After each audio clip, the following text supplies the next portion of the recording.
لبيك يا حسين لبيك يا حسين لبيك يا زينب لبيك يا زينب لبيك يا علي لبيك يا علي لنجدنا دشمن اوباد لا نبيشما بابا سے بلند صلوات اللهم صل على لا حول ولا قوة إلا بالله العلي العظيم. أعوذ بالله من الشيطان الرجيم. بسم الله الرحمن الرحيم. الحمد لله الذي جعل الحمد مفتاحا لذكره وسببا للمزيد من فضله ودليلا على آلائه وعظمته. ثم الصلاة والسلام والتحية والإكرام على خير خلقه وأفضل بريته حافظ سره ومبلغ رسالاته الذي سمي في السماء بأحمد وفي الأرض بأبي القاسم محمد.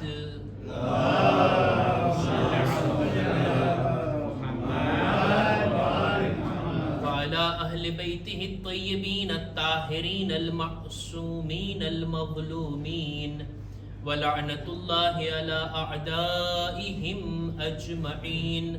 أما بعد فقد عن إمامنا علي بن الحسين عليه السلام يا عمتي أنت عالمة غير معلمة وفهمة غير مفهمة. صلوات پر محمد وآل محمد.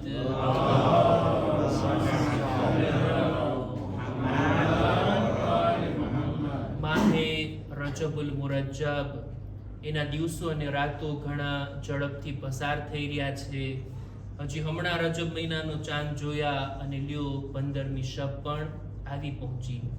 આ મુબારક મહિનો અલ્લાહની ઇબાદત અને બંદગીનો મહિનો, જેની અંદર ખુશીની તારીખો પણ છે, ગમની મુનાસિબતો પણ છે.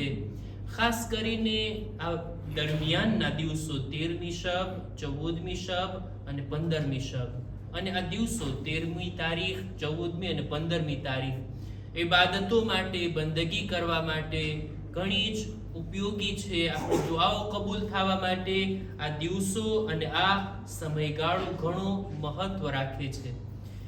એક અમલ છે કે જેને આપણા ઉલમા લખે છે કિતાબોની અંદર, અમલ ઉમ્મે દાઉદ. એ કરવાનો સમય છે આ 15મી માહે રજબુલ મુરજ્જબ અને ખાસ કરીને બપોરના સમયે.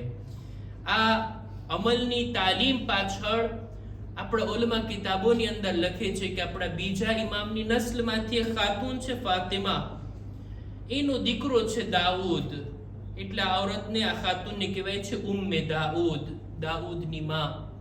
છઠ્ઠા ઇમામના જમાનામાં હતી આ ખાતુન અને છઠ્ઠા ઇમામને થોડોક સમય દૂધ પણ પીરાવી છે. એટલે દૂધનો રિશ્તો હતો, એક રીતના એમની સાથે આ સંબંધ પણ હતો. અને આ દાઉદ નામનો માણસ એ છઠ્ઠા ઇમામનો દૂધનો ભાઈ થતો. અને આ રીતના બરાદરે રઝાઈ જેને કહેવાય, દૂધના હિસાબે એક ભાઈચારો આ બંનેની દરમિયાન હતો. આ ખુદ ખાતુન બયાન કરે છે કે મંસૂરે દવાનિકીના જમાનામાં એક જંગની અંદર મારો દીકરો અસીર થઈ ગયો, કૈદી થઈ ગયો, બગદાદની અંદર જિંદાની હતો અને હું પરેશાન હતી. એક દિવસ મને જાણ થઈ કે છઠ્ઠા ઇમામ બીમાર છે. બહરહાલ પોતાની ઔલાદની માફક એને દૂધ પીરાયું છે ને, છઠ્ઠા ઇમામની અયાદત માટે આ ખાતુન જાય છે.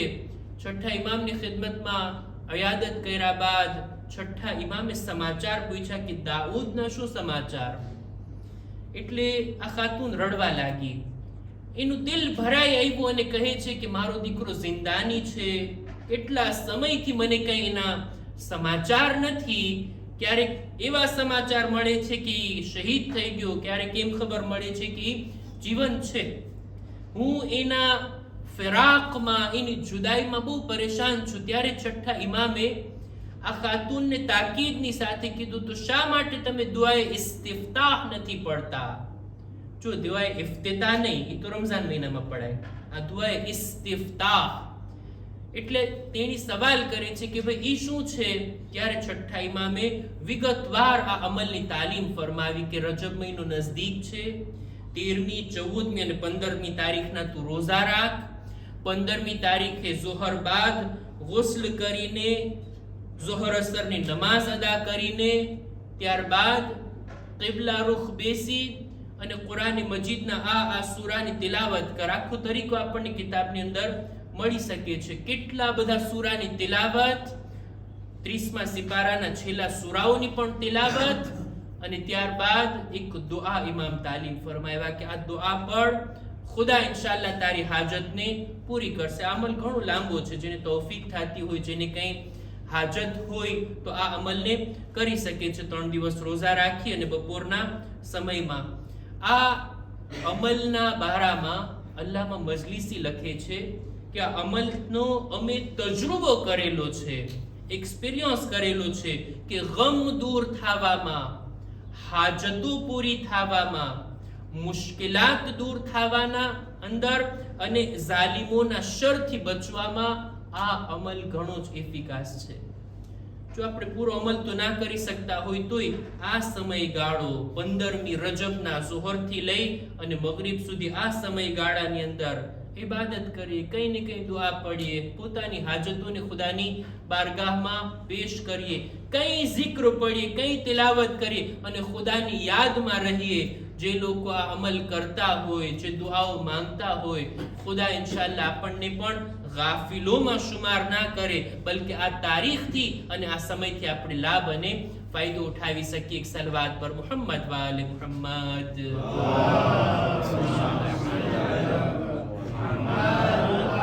અને વાત કરવી છે આજની શબની અંદર અમીરુલ મુમિનીનની એ દુખ્તર કે જેને અલગ અલગ અલકાબથી નવાજવામાં આવ્યા.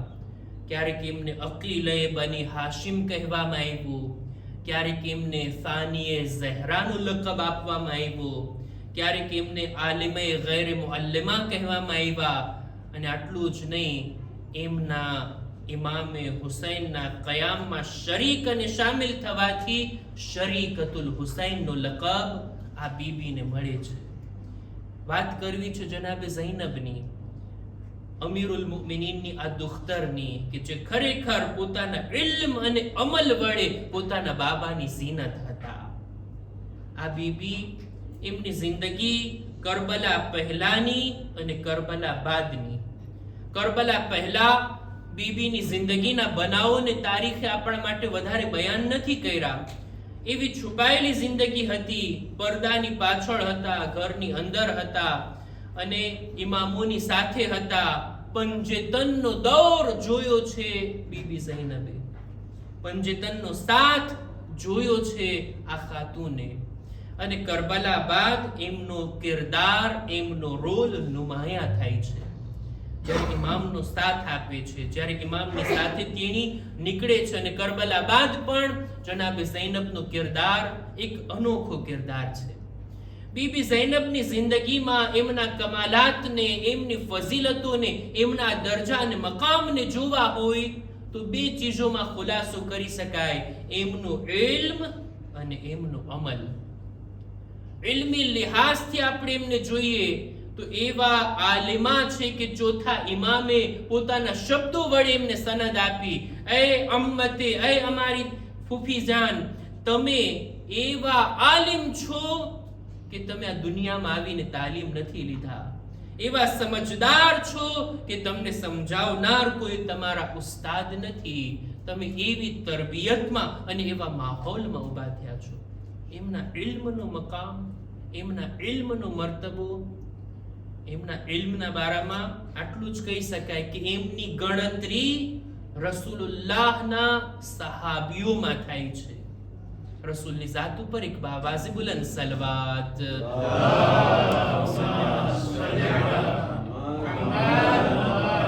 સહાબિયાતમાં એમનો શુમાર થાય છે. અર્ઝ કર્યું ને, 5 પંજેતનનો દૌર અને જમાનો જનાબે ઝૈનબ જોયા છે.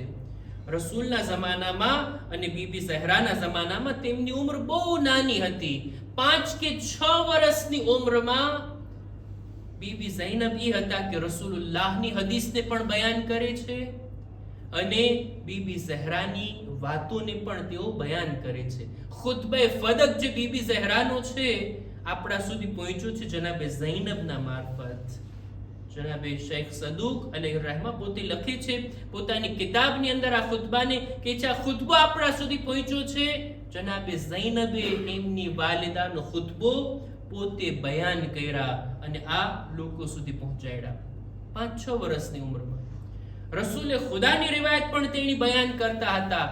એક ખાતુન છે જંગે જમલના મોકા ઉપર જનાબે મારિયા ગિફારિયા. આ ખાતુનનું કામ એ હતું કે જંગના મેદાનમાં તેણી જાતા, જે કોઈ જખ્મી થઈ જાતા એમની મરહમ પટ્ટી કરતા, એમના જખ્મોને પાંસમાન કરતા.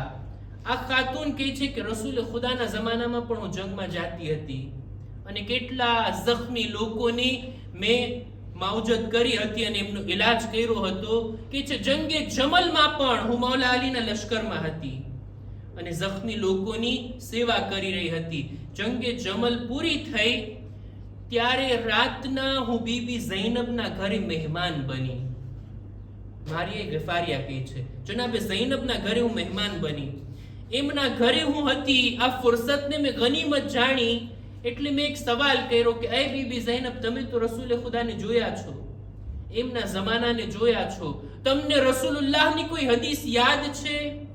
અને મૌલા અલીના બારામાં હોય તો શું કહેવું?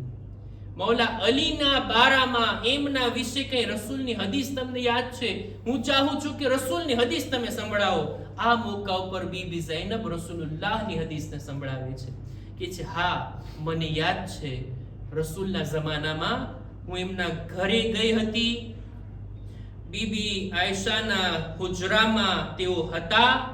મૌલા અલી પણ તશરીફ લાવ્યા. એમને જોઈ અને રસૂલે ખુદાએ મારી સામે જોઈ અને બયાન કર્યું હતું કે આ અલી છે કે ઈમાનના મેદાનમાં અલીથી કોઈ આગળ નથી. આ અલી છે કે કયામતના દિવસે સૌથી પહેલા મારી મુલાકાત કરનાર અલી ઇબ્ન અબી તાલિબ હશે. અને આ મારી જિંદગીમાં મારી વફાત સમયે મારાથી વિદાય લેનારમાં સૌથી પહેલા સૌથી આખિરમાં કોઈ હશે તો એ અલી ઇબ્ન અબી તાલિબ હશે. મૌલાની ઝાત ઉપર એક બાવાઝે બુલંદ સલવાત.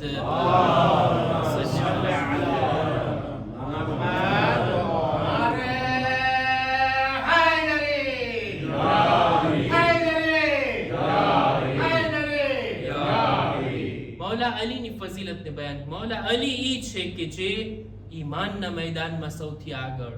મૌલા અલી ઈ છે કે જે કયામતના મેદાનમાં સૌથી પહેલા રસૂલને મળશે.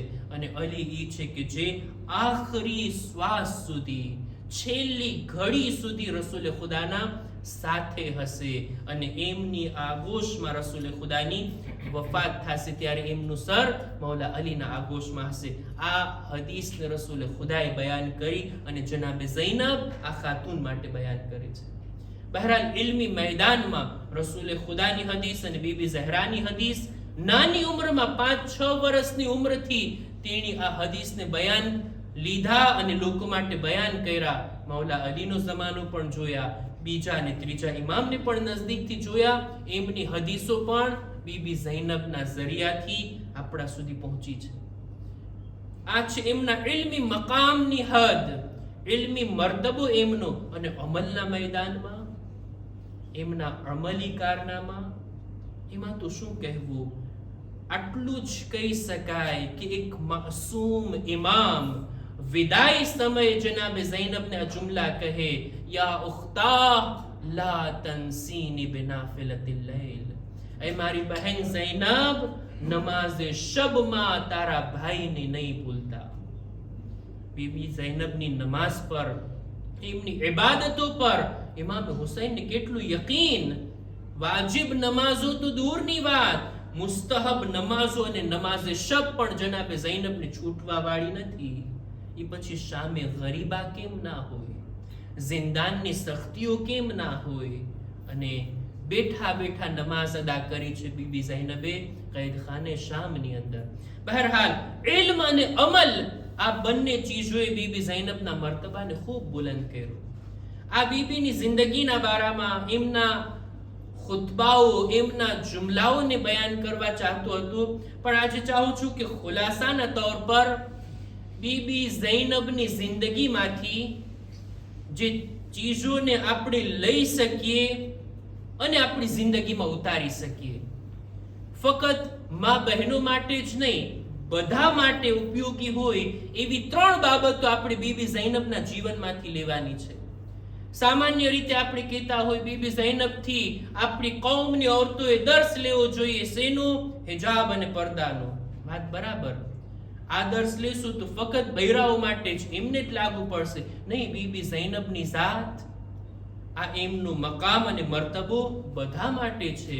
બધા લોકો એમની યાદ અને zikr મનાવવા જમા થયા છીએ. તો એમની જિંદગીથી આપણે શું લેવાનું છે?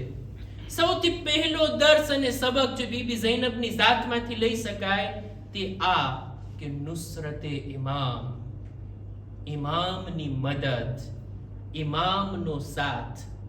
આપણે જો એમ વિચારીએ કે ઇમામ મદીનાથી કરબલા જવા નીકળ્યા તો એક ભાઈની સાથે એની બહેન પણ ભાઈની મોહબ્બતમાં સાથે સાથે ગયા.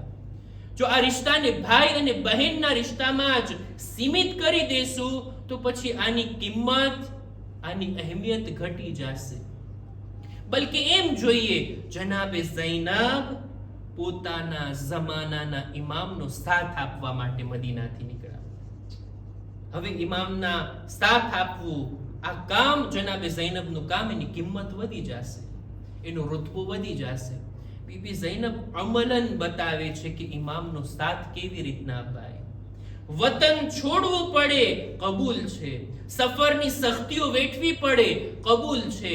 આ રાહમાં, ઇમામની રાહમાં ફિદાકારી આપવી પડે તો ઈ પણ જનાબે ઝૈનબને કબૂલ છે. ઇમામનો સાથ આપવો, ઇમામની મદદ કરવી, આ સૌથી પહેલો લેસન અને પહેલો દર્શ. આપણે પણ આપણા જમાનાના ઇમામનો સાથ આપવાનો છે. આપણે પણ આપણા જમાનાના ઇમામનો સાથ આપવા માટે તૈયાર થવાનું છે.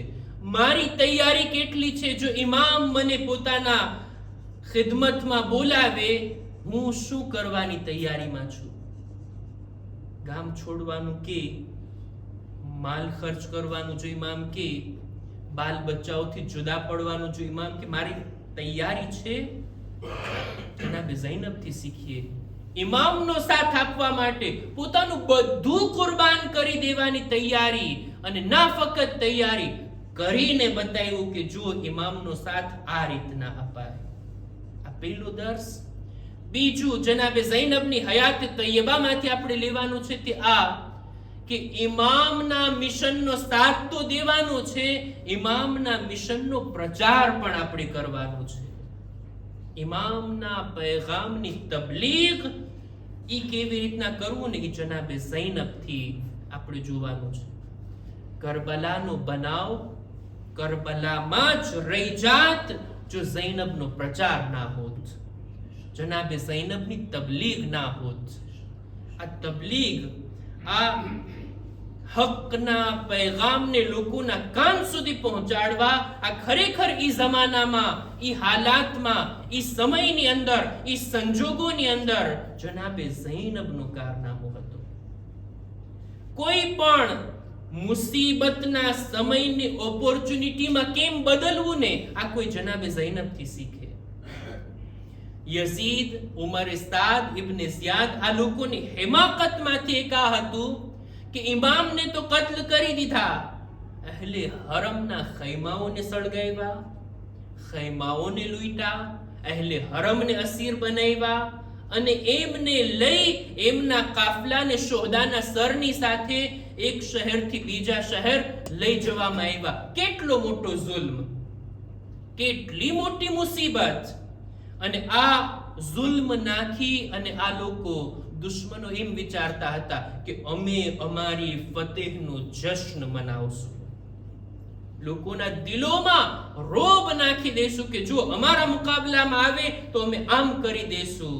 જનાબે ઝૈનબ આ જ ફુરસતથી, આ જ મોકાને ફુરસતમાં, ઓપોર્ચ્યુનિટીમાં, એક સારી તકની અંદર બદલી નાખે છે. તું અમારો તમાશો દેખાડવા માંગે છે, તું નાઉઝુબિલ્લાહ અમને ઝલીલ કરવા માંગે છે, તું તારી ફતેહનો જશ્ન મનાવવા માંગે છે. હું મારા ખુતબા થકી મારા ભાઈનો પૈગામ એક એક શહેરમાં, બાજાર અને દરબારમાં ના પહોંચાડી દઉં તો હું અલીની દીકરી નહીં. આ જનાબે ઝૈનબનું કામ છે. અને ઇમામના મિશનનો પ્રચાર આ દરેકની જવાબદારી છે. આજના દૌરમાં તો કોઈ હક વાતને ફેલાવવી આસાન છે, પણ જો ફેલાવવા ચાહીએ તો, નહીતર શું ફેલાતું હોય અત્યારે? બુરાઈ ફેલાવવી હોય ઝડપથી ફેલાઈ જાય. બુરી વાત હોય, નકામી વાત હોય, ફાયદા વગરની વાત હોય, ગુનાહ ભરી વાત હોય, આસાનીથી ફેલાય છે. જે તરીકાથી બાતિલ ફેલાય છે ને, એ જ તરીકાથી હકને પણ ફેલાવી શકાય, સારી વાતોનો પણ પ્રચાર કરી શકાય. એ અહલે બૈતના પૈગામને ખુદ આપણા લોકો સુધી, ગૈરો સુધી, અજાણ લોકો સુધી પહોંચાડવામાં મારો કેટલો રોલ છે? મેં કેટલી હદીસોને બીજા લોકોના કાન સુધી પહોંચાડી. આપણા 8મા ઇમામ, ઇમામે અલી રઝા અલૈહિસ્સલામ,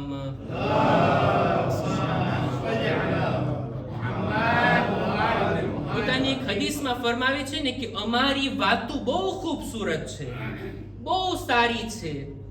જો લોકોને અમારી વાતોની ખૂબસૂરતીની જાણ થઈ જાય ને, લોકો અમારા રસ્તા પર આપોઆપ આવી જશે. અમારા શબ્દોને બીજાઓ સુધી પહોંચાડો તો ખરા, અમારી વાતો બીજા સુધી પહોંચાડો તો ખરા. એક વાત, હિકમત વાળી વાત આપણે લોકો સુધી પહોંચાડીએ, જોઈને સારી લાગે એને કહીએ કે આ વાત અમારા મૌલાએ બયાન કરી. આજકાલમાં નહીં, 1400 વર્ષ પહેલા વાત બયાન કરી.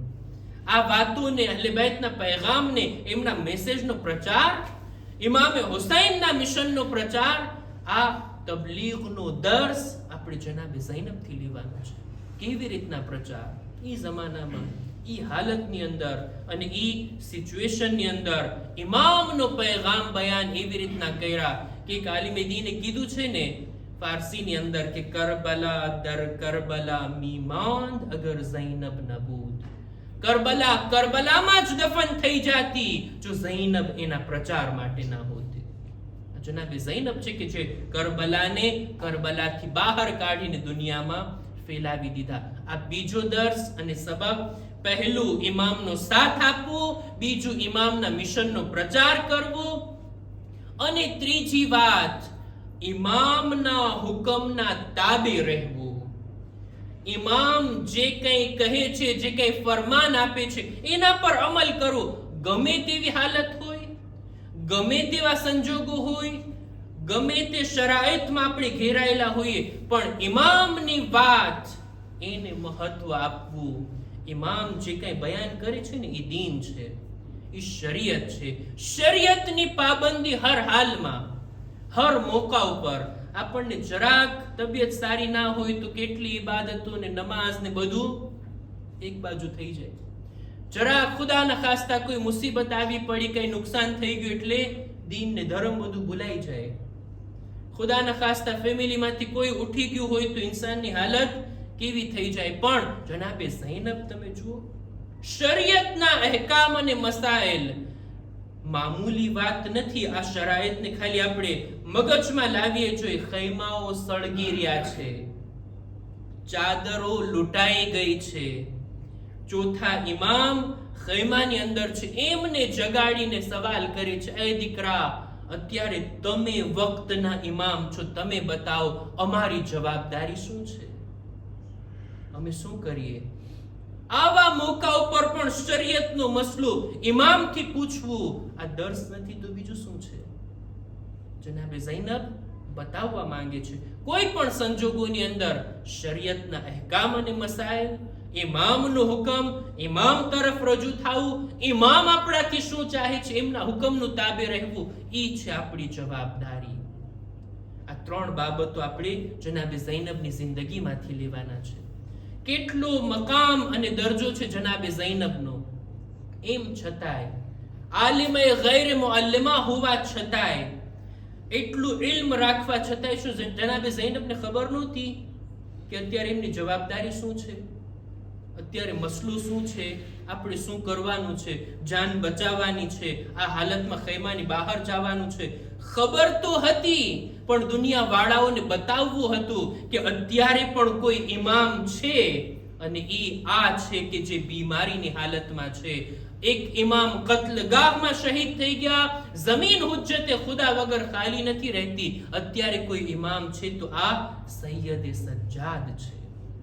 મસલો પૂછી અને સૈયદે સજ્જાદની ઓળખાણ કરાવી, ઇમામની ઓળખાણ કરાવી. ઇમામ પણ જનાબે ઝૈનબના રુતબાને દુનિયા વાળાઓની સામે પેશ કરે છે. જ્યારે શામના સફરમાં, શામના કૈદખાનાથી રિહાઈ મળે છે, યઝીદ ઇમામની સામે અમુક વાતોને રાખે છે કે તમે અહીંયા રહેવું હોય તો અહીંયા રહી શકો છો, મદીના જવું હોય તો જઈ શકો છો, તમારે જે કંઈ કરવું હોય. ઇમામની સામે બધા રસ્તા રાખે છે. ઇમામ કંઈ જવાબ નથી આપતા, કે છે હું મારી ફૂફી સાથે મશવરો કરીશ, ઈ ફૈસલો લેશે, ઈ પ્રમાણે અમે કરશું. ખુદ ઇમામ કઈ ડિસિઝન નથી લઈ શકતા, કેમ નહીં? ફૈસલો નથી લઈ શકતા, કેમ નહીં? ઇમામ બયાન કરવા માંગે છે કે જુઓ, ફૈસલો હું નહીં, મારા ફૂફી લેશે. ફૈસલો કોણ લે? ડિસિઝન કોણ લે? જે જાણકાર હોય, જે સમજદાર હોય, જે અકલમંદ હોય, જેની પાસે બધી હાલાતને સમજવાની તાકાત હોય. ઇમામ બયાન કરે છે કે એમના ફૈસલા પર અમે અમલ કરશું. મતલબ ઈ કે આ ખાતુન જેનાથી ઇમામ મશવરો કરે છે એ અકીલા પણ છે, અકલમંદ પણ છે, આલિમા પણ છે, તજરુબેકાર પણ છે. એવી હસ્તી છે કે જેમનાથી ઇમામ મશવરો કરી અને પછી યઝીદને જવાબ આપે છે અને જનાબે ઝૈનબના મકામને દુનિયા વાળાઓ સામે રાખે છે. અને જનાબે ઝૈનબનો ફૈસલો તો તમે જુઓ.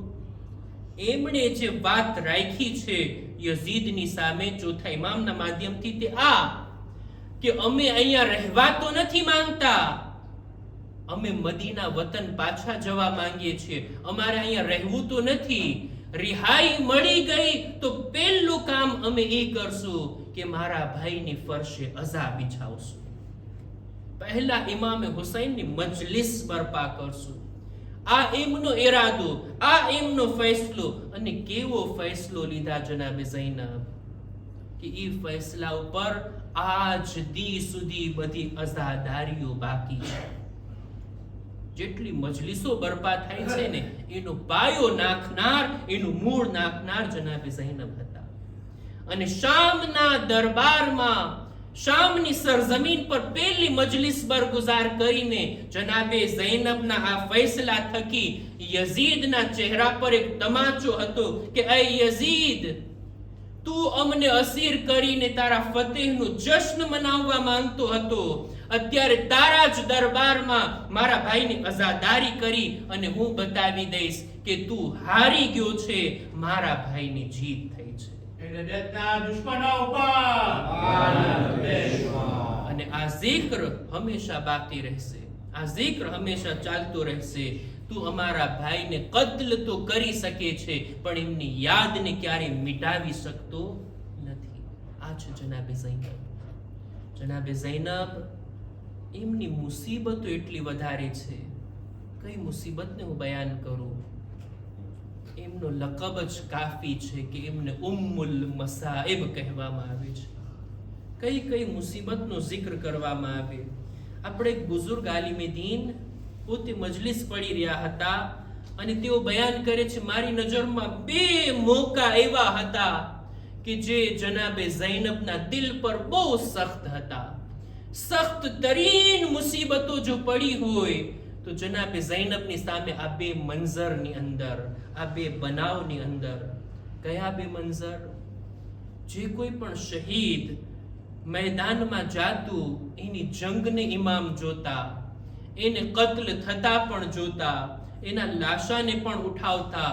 દરેક શહીદની શહાદતને ઇમામે હુસૈન જોયા છે અને ઇમામે હુસૈનને શહીદ થતા જનાબે ઝૈનબ જોયા છે. કોઈ આસાન મંઝર છે? તિલ્લે ઝૈનબિયા પરથી એવો મંઝર જોયા છે કે શિમ્ર સીના પર સવાર કુંદ ખંજર ચલાવી રહ્યો છે. આ મોકા ઉપર ઝૈનબ ત્યાં ઉભા રહીને ઉમર 7 થી ખિતાબ કરે છે, અમાફીકુમ મુસ્લિમ, કોઈ મુસલમાન નથી તમારામાં? જે રસૂલનો કલમો પડો છો, આ એનો જ નવાસો છે, એની ગરદન પર છુરી. એ ઉમરે 7 તું જોઈ રહ્યો છે મારો ભાઈ ઝિબા થઈ રહ્યો છે. કેવો દર્દનાક મંઝર. ખુદ ઇમામને પણ પોતાની બહેનના દિલની વ્યાધિ છે. એ ઝૈનબ, આ મંઝર તારાથી નહીં જોવાય. આંગળીથી ઇશારો કરે છે, ઝૈનબ ખૈમામાં પાછા ચાલ્યા જાઓ. ભાઈનો હુકમ સાંભળી ઇમામના હુકમના તાબે હતા ને, જનાબે ઝૈનબ ખૈમામાં પાછા આવી ગયા. પણ જ્યારે એવો મંઝર થયો, જ્યારે નેઝા ઉછળવા લાગ્યા, જ્યારે કયામતના આસાર નુમાયા થયા, જ્યારે જમીને કરબલા હલવા લાગી, જ્યારે નિદા આવી, અલા કદ કુતિલલ હુસૈન બિ કરબલા, ત્યારે જનાબે ઝૈનબને પોતાના ભાઈની શહાદતના સમાચાર મળ્યા. આ દિલ્લે ઝૈનબિયાથી જોવું સૌથી સખ્ત હતું જનાબે ઝૈનબ માટે. અને બીજો મંઝર જે જનાબે ઝૈનબ જોયા, એમના દિલની કૈફિયતને આપણે નથી સમજી શકતા.